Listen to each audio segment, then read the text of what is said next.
We have a big matchup tonight, and it's happening in Austin Town Fitch, which means there's always hope, despite the rain, that it'll go down. It's going to be a pitcher's duel of the ages between Sydney Watts and Gabby Gradishar, two amazing sophomores that have really taken the area by storm this year.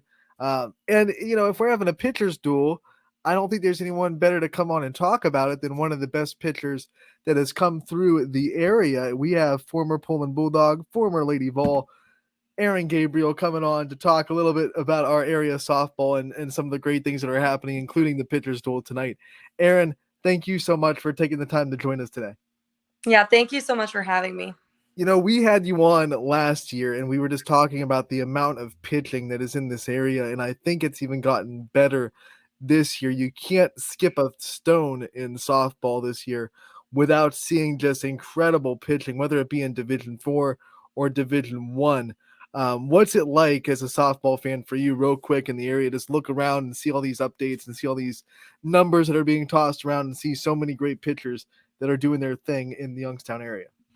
Yeah, it's phenomenal to see the growth of the game in this area and to continue to see how these young athletes perform each and every week, especially despite the weather like you were talking about today. I know they've had to play in some very cold weather, some wet weather, and they've all been shining this year.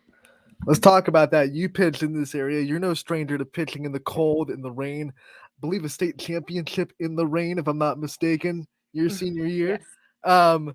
What's it like trying to get your spin, trying to pitch in these kind of not great conditions? Yeah, it is very difficult. I mean, for the pitchers to have to try to grip the ball and to be able to spin the ball when it's wet or when you can't feel your fingers because it's so cold, it definitely makes an impact on the game. It does take an impact for the hitters and the fielders as well. So the whole game does kind of change. I know I try to encourage my pitchers to sometimes practice with a wet ball. So I have them put a lot of balls in a bucket and just pour a little bit of water in there. And then they have to throw like a bullpen with it just so that they can get over the mental, it's more mental than it is physical side of it and get used to throwing with a wet ball. Now let's dive into this pitcher's duel tonight. Now, disclaimer, both these pitchers have a lot of pitches they can attack you with. That's why they're so good. But we're going to be talking about each pitcher has one pitch that they like to go to. It could be their number one pitch. You can call it a premier pitch. We'll start with Sydney Watts, the high velocity, high 60s with her tapping out. It's a rise ball. She's a rise ball pitcher. That's the first thing you have to worry about if you're going up against her in the box. She's going to throw it. Erin, you threw a lot of rise balls in your career. What makes the rise ball so effective, and what is it about this pitch that gives so many hitters troubles? Yes, I definitely love the rise ball. I'm a little biased, but the rise ball is, I think, the strikeout pitch in softball because it is so hard to identify for hitters, especially with someone like Sydney who throws so hard that they have to make their decision so early as a hitter that by the time the ball is breaking, they've already made their decision to swing and they're swinging and the ball's going out of the zone. So she is very hard to identify that she has that much speed and that much movement on that pitch. I have a softball here. Let's go over the rise ball. Let's start with the grip. Well, how would you would start a grip for your rise ball? Yeah, there's different grips for each pitch, but I like to do a two-seam grip. And I like to curl my index, my pointer finger a little bit there so that you could get underneath the ball. So it's all about getting backspin on the rise. So you want to try to get underneath that pitch, get as much backspin as you can so that when it comes out of the hand, it looks like it's going to go for a strike. And by the time the hitter decides, that backspin takes over and it goes out of the zone with that late break. So middle fingers on the seams, index finger curled over here, and then you'll lead with your pinky on the side. Exactly. I know there's also the four seam grip where you can use the upside down smiley face right there. But so when you're doing this, the release point, it's probably I would imagine the same release point as a fastball. You're just kind of using your body weight back behind it a little bit to get under the ball like you were talking about. Correct. Yep. Everything is the same with the release point. It's just going to be a matter of getting that spin and getting in a position to spin it. Now, is there actually what you're doing with your hands with the release? Is there another thing you do to try to really get under it? I heard turning the doorknob is a used a lot. Yeah, that's a great way to say it. I also always thought about like leading with my pinky because you want to lead with that pinky down and lead with the pinky through to help not turn that hand because any turn of the hand in a different direction is going to cause a different type of spin. You could get a little screwball, a little curveball spin to it. So I always thought about leading down and through with my pinky. You obviously teach a lot of girls how to throw it. You probably had a lot of experience trying to develop it. One of the things that I imagine is really hard to get because it's a mind thing. You're trying to overemphasize the rise, right? So I bet you see a lot of girls finish up high, like they're almost Mm-hmm. bowling. Try to really get under it and really throw that rise ball pitch. How do you kind of get them past that? Because I know that would probably just give you a rise ball that's way up high that no one's really going to swing at. So the follow through has to be almost the same. You're going to follow through. You're not trying to overextend your arm. Is that one of the main things you really see when girls are starting to try to learn how to throw it? Yeah, this pitch in particular, girls try to really just like push it up because they want it to go high. So instead of allowing them to use their spin to make the pitch move, they really try to use their body to make the pitch move. And that's why you see the rise balls that, they start out of their hand and they just go straight up instead of, going down and then breaking up. So a lot of the things like making sure the girls understand is that the spin's going to make the pitch move, not their body. I think one of the big things about it is it's one of the most popular pitches in softball because it's a unique pitch to the sport. There's no rise ball in baseball.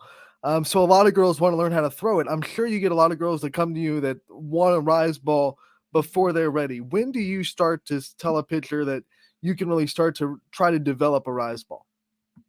Yeah, for me personally, it's one of the last pitches that I coach because it is one of the hardest pitches to learn.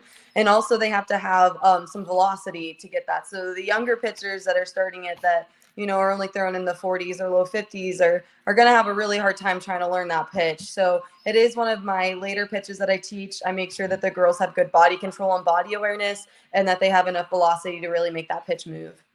Where's your benchmark for the velocity that would make a good rise ball? Is it high 50s, low 60s, that kind of area? Yeah, I definitely would like them to be in the high 50s to start that pitch. I mean, there's always exceptions, but I do like to see high 50s for that pitch to really get it to break and move. Now, talking about the hitter standpoint, you're going up a rise ball pitcher, you're going up against Sydney Watts. What kind of things can you look for to try to pick it up so it's not just a high fastball? This is a ball that is going to jump on me, and I have to either let it go or try to get on top of it. What kind of things as a hitter are you looking for if you're going up against a rise ball pitcher like Sydney Watts? Yeah, so there's two different approaches that hitters could take. They could start in the back of the box, which is going to allow them more time to make sure that that pitch is going up instead of staying down and through. You always want to keep looking down. So out of the hand, you're trying to like zone in at your knees. Anything that's going to be starting at that waist or your chest, is going out of the zone. So I really try to look for the pitch starting at the knees. And then the other thing you could do, say you're a really aggressive hitter, you have a hard time laying off that pitch, you can move to the front of the box and try to get it before it does get that full break so that it is staying more in the zone. And that's if you have a hard time, you can't lay off, you're really aggressive hitter and you are struggling with the patience. So one of the last things about this rise ball that you always hear when the analyzers are breaking it down, 3-level rise balls, right? So you can throw it for a strike, throw it just out of the zone, and then your chase pitch that's up by the eyes that you get hitters to look foolish with. When does that develop? What rise ball do you want to try to get first? Is it the one for a strike, or do you want to get the chase pitch first? Which one do you think comes first in that 3-level rise ball? Yeah, as a pitcher, it's normally the one that's out of the zone. Throwing a low rise that's in the zone is very challenging for pitchers. And normally they don't have that until much later on when they're, older and they've been throwing that pitch for a long time. So a low rise is very difficult. So normally you start with the high rise and you just get them to really spin that pitch and get it to break as much as they can. All right, let's transition to Gabby Gradishar from Champion, a program that you know very well. They were dominant when you were in high school, still dominant with Cheryl Weaver under the helm of Champion, one of the legends. Gabby Gradishar, a sophomore, just like Sydney Watts. She has a rise ball, she has velocity, but she likes to hit you on the inside. Her screwball is her favorite pitch. We talked to her earlier this year. She likes to attack the inside corner. As a pitcher, how important is it to attack the inside frame and really establish that inside corner with a screwball or a backdoor curve, whatever one you feel inclined to throw? Yeah, I personally think it is crucial as a pitcher to own the inside corner. You have to establish that and not let hitters get up on your plate. And really be confident to go in against those power hitters and jam them up, because I know a lot of power hitters like to turn on the ball and hit the inside pitch. So they do like to get on the plate and turn hard. But if a pitcher has that confidence to really get in on her hands and make sure that she can't get extended through that inside pitch, she's very difficult to hit. All right, so we went over the grip for the rise ball. Go over the grip and the fundamentals for a nice screwball that Gabby Gradishar is going to try to attack Fitch tonight with. Yeah, so for me, the screwball, I did another two-seam grip. I didn't curl my hands, but I wanted to make sure that that index finger is right on the outside of that seam so that I could turn into that seam. And I did like to try to keep my pitches, especially as you get older, people try to pick your pitches. So I tried to keep a lot of my grips very similar so that people weren't able to pick it. So that's hard for them with that rise ball grip and the screwball grip. They look very similar, staying on that two seam. And you would just turn that index finger and that middle finger, they're going into the seams. So you have a good grip on the seams. You're able to then twist and turn that pitch. Now, the release point for a screwball, I'm guessing you want to stay inside your body so you can work out. So the screwball goes, if you're righty, goes out to the inside of the right-handed hitters. So you're working inside your body to out. Am I correct in thinking that? Yes, you are correct. A really good cue that I like to think about. I always would think about my elbow getting towards my belly button so that I was keeping my arm tight to my body and able to twist my hand out. It sounds like a more uncomfortable kind of release point than maybe your curveball. What kind of things do you see pitchers that are trying to develop it and trying to start with it struggle with early when they're trying to work their screwball? Yeah, a lot of kids, again, they try to move the pitch with their body instead of the spin. So for the screwball, they normally will fall off to the inside corner. So they'll normally, that drag foot that's behind them, they'll normally fall to that side and they'll kick their arm away from their body very far. When they do this, they get a lot of movement too far inside. They end up like hitting the batter or throwing it high. Is there is it a preference difference, or is there like a backdoor curve that you can attack inside with in a screwball? Is there kind of a situational difference for those two, or is it just, hey, wherever you can get the inside pitch, just go for it? Yeah, normally it's pitcher preference. So whatever they are more comfortable with. Most pitchers, they have certain pitches that come very easy for them that are natural movement for them and motion for their body. Some really like the curveball. So if that's the case, we do, the normal curve and then go to the back door. But some really like screwball, and screwball and rise ball are very similar type motions. So you'll see screwball and rise ball pitchers very common too. With all these pitches, you got to learn how to attack different quadrants. With the rise ball, we talked about the 3 levels, and with the screwball, you probably want to get up on the hands. Mm-hmm. Where's the first part that you want to lock in that screwball when you're trying to develop it and you want to hit a target? Where's the first place you're aiming for to try to get that screwball? Once I have this here, I can start to work it in other parts of the strike zone. Yeah, I like to start with the strike pitch at the knees for the screwball. That low inside is very hard for hitters to get to. So I normally like to go there first to make sure that they're not pushing it up to try to get that up pitch, and just make sure they're really getting nice spin with their fingers staying down to start out. And then I'll work them more up in the zone. So as a hitter, we talked about facing a rise ball pitcher. Now you're facing a pitcher like Gradishar who wants to attack the inside corner, establish it, and then work you away after she's done that. What are some of the game plans you have as a hitter if you're going up against a pitcher with that mindset? Yeah, so for me, I would really like to see hitters get off the plate a little bit and force her to see if she can hit the outside corner consistently with another pitch. So that would be my biggest thing. I would get off the plate a little bit, see if she has to move that screwball a little more inside off the plate, and if you can lay off it, and she's going to get balls for that then. Or if she's going to leave that screwball on the plate, then hitters will have a better chance to be able to turn on that and get through extension. And then, like I said, see if she can make her, challenge her to see if she can hit that outside corner consistently if you back off the plate a little bit. We are so excited for this pitcher's duel. Erin, you've been in a lot of them. What pitcher's duel comes to mind when you think of some of the best that you've been in throughout your career, whether it be high school, college? What are some of the best pitcher's duels that you think you've been in your career? Two games come to mind, like right off the bat, and one of them was our state championship game that I was in with Keystone. That was a pitcher's duel all the way. Very low run scoring game there that really had to stay locked in. And I know that Keystone tried to take my rise ball away from me as well, and I was having to go to some of my other pitches. So I do remember the last pitch I threw in that game was a strikeout with a curveball, and I just remembered how emotional that was for me because I wasn't able to get my rise ball as much that game. So that was very challenging. And then the other one was the SEC tournament. I was playing Florida, and we were playing against Lauren Hager, who was undefeated. She was their ace. And she was undefeated the whole season. We went up against them and we were able to take them down and beat them that game. And that was a really great pitcher's duel as well. When you're raising pitchers and developing them, what kind of things do you tell them mindsets in pitchers duels when every pitch kind of gets magnified? You know the pitcher on the other end is doing their job as well. What kind of mindset do you take into a game like that when you start to see it developing into, okay, my offense is only getting 1 or 2 runs. I got to be locked down every single pitch. Yeah, things that I really preach to my pitchers is that no matter the situation, no matter if you're up by 10 runs or you're up by 1 run, you need to stick to a routine and stick to the same pitcher that you are day in and day out. So normally I work on with my pitchers. We have a routine between pitches so that they're able to slow down the game, stay with their breath, and stay the same in every situation, no matter if it's a high stressful situation or if they have a big run lead and they're more relaxed. I'm wanting my pitchers to be the same no matter the situation. Okay, Erin, before we let you go, I know that you are coaching a lot of great players that are right now on the YSN network doing their thing. I want you to kind of give them a shout out, give some of them some flowers a little bit, and talk about some of the girls that you personally coach that are doing their things on YSN family schools.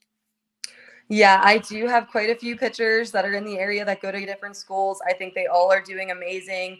I have Katie McDonald from Poland. I have Bree McCombs from McDonald. I have Liza Barbeta Mio Palik from Ursuline.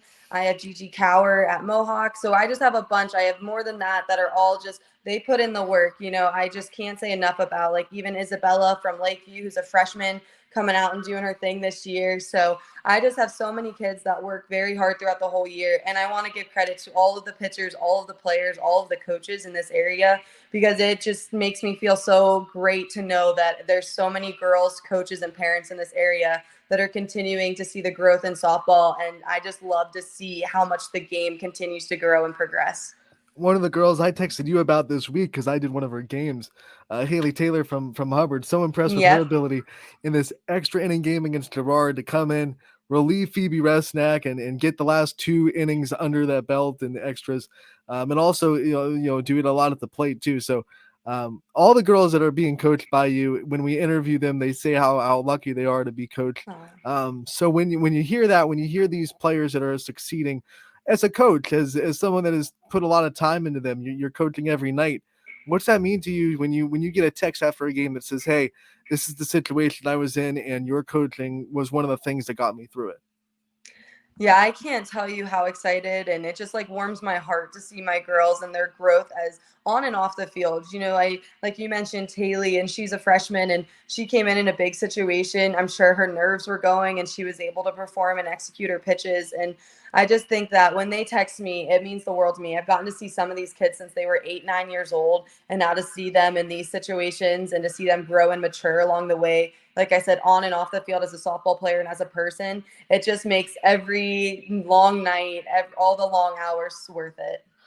If there is a parent or player out there watching that wants to start working with you, get their daughter in to be coached by you, what are the avenues that they should go through, and how would they get into contact with you to try to get into your facility and start to get some work with you? Yeah, if anyone would like to come out to our facility, it's called Full Circle Fast Pitch. We do have a website. It's called fullcirclefastpitch.org. All of my contact information is on there, and you can feel free to contact me through my cell phone or through email. Now, is it like if someone just said, "Hey, I just want like help because I'm struggling with a couple of things," can they just do that, or is it like you only contact Erin if you want to become like someone that you're going to coach for however long you're going to coach them? Yeah, no, we welcome anyone that would like to come if it's just 1 or 2 lessons because you just have a couple things you Mhm. would like me to take a look at, or if you're looking for long term, anyone is welcome. Who are some other people that have been very fundamental in starting up this full circle fast pitch and all the stuff that you're able to do there? I know it's fairly new, and I know you probably had a couple of people in your circle that helped you build that and helped you kind of grow that into what it is now. Who are some people, real quick, that have kind of been in your corner and helped you get to where you are now? Yeah, I can't say enough about the people that have helped me along the way. My parents have done above and beyond what I could ever ask for. George and Lori Gabriel, they've just been my rock through all of this. And then my strength coach Kyle Piper, he's there. He trains almost every day of the week. And then I also have other coaches, Brett Modick, Gracia, Becca Landis, and Ashley Cornelius. They just do anything and everything that I could ever ask for the girls in this community and also for myself. All right, one last thing, then we'll let you go because I know your time is very precious, and we thank you for your time. Can't let you go without asking about throwing the first pitch over at Poland for their opening of their brand new softball facility. First time they've been on campus since 2007. I know as an alum, that was probably a very special moment for you to see those girls be able to have a field that's on their campus and feel a lot more like home.